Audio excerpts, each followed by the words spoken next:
This is the parse error, or also known as the syntax error. And yes, I've seen this appear right after making a simple change in my WordPress site. And if your site is showing this, don't worry. This is one of the easiest errors to fix. A syntax error basically means there's a mistake inside your WordPress code. Maybe a semicolon is missing, a bracket wasn't closed, or a function was typed incorrectly. This happens after editing theme or plugin files. Sometimes it happens after copy-pasting code from somewhere else. And sometimes even an update or a corrupted file can trigger the error. So if you're dealing with this right now, stay with me, and I'll show you the exact method on how to fix parse error or syntax error in WordPress.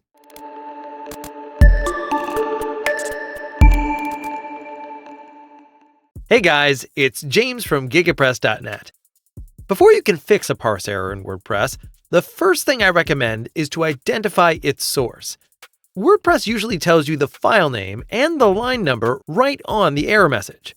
But if you're not seeing anything helpful on screen, you can enable WordPress debug mode to identify the root cause of the error. You can use an FTP client like FileZilla or your web host's file manager. If you're connecting your site to FileZilla for the first time, you can click the link in the description for a complete step-by-step guide. Once your site is connected, go to the root folder, usually public_HTML or your domain name, and locate the wp-config.php file. Right-click, select View/Edit, and open it in a code editor. Scroll down and locate the line that says Define wp-debug false. Change the value to true, so it reads Define wp-debug true. Once debugging mode is enabled, WordPress will display error messages on your site, providing detailed information about the syntax error, including the file name and line number where the error occurred. Error logs are another valuable resource for identifying the source of syntax errors. Most web hosting providers offer access to server error logs, which can provide detailed information about any issues occurring on your site. Log into your hosting account and navigate to the error log section. This is usually found within the control panel under Error Logs. Look for entries that correspond to the time the error occurred. Error logs typically include the file name and line number where the syntax error was encountered. Use the information from the error logs in conjunction with the debugging tool output to narrow down the exact location and nature of the syntax error. By using these methods, debugging tools, and consulting error logs, you can effectively identify the source of syntax errors in WordPress. Once you know where the problem lies, you can proceed to the next step, fixing the syntax error. When a syntax error locks you out of your WordPress dashboard, using FTP or File Transfer Protocol is a reliable method to access and edit your files directly. Open your FTP client like FileZilla and connect to your website using your FTP credentials. Once connected, navigate to the root folder, usually public_HTML, then go to the wp-content folder. Open the themes or plugin folder, depending on where the error originates. Locate the file with the syntax error, right-click, and select View/Edit. This will open the file in a text editor. Carefully review the code and fix the syntax error. Common issues include missing semicolons, unclosed brackets, or incorrect function names. Once done, save your changes and upload it back to the server. Refresh your page and see if the issue has been resolved. If you can still log into the dashboard, WordPress actually lets you edit the file directly.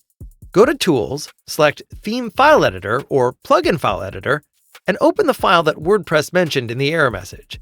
Fix the typo, save the file, and refresh your site.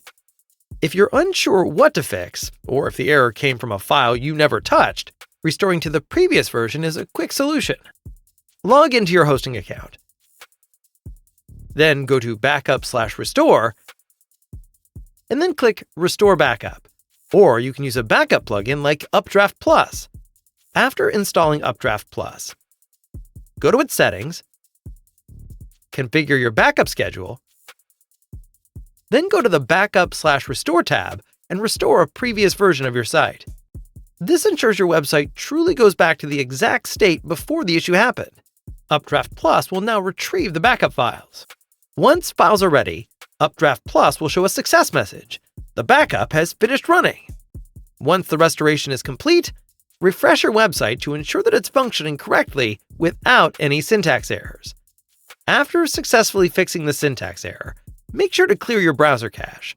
In your Chrome browser, click on the three dots at the top right and select Settings. Go to Privacy and Security, delete browsing data, and make sure to check Cache Images and Files. And then click Delete Data. If you can, use a WordPress caching plugin like W3 Total Cache or WP Super Cache. Caching helps browsers load saved versions of your pages. And that's it. Parse errors or syntax errors might look intimidating at first, but the truth is, they're almost always caused by small, simple mistakes in the code. Once you identify the source of the issue and follow the steps to resolve it, your site will be running smoothly again. For more WordPress tutorials, our free WordPress masterclass, and fast and reliable web hosting, visit gigapress.net. Thank you, and see you next time.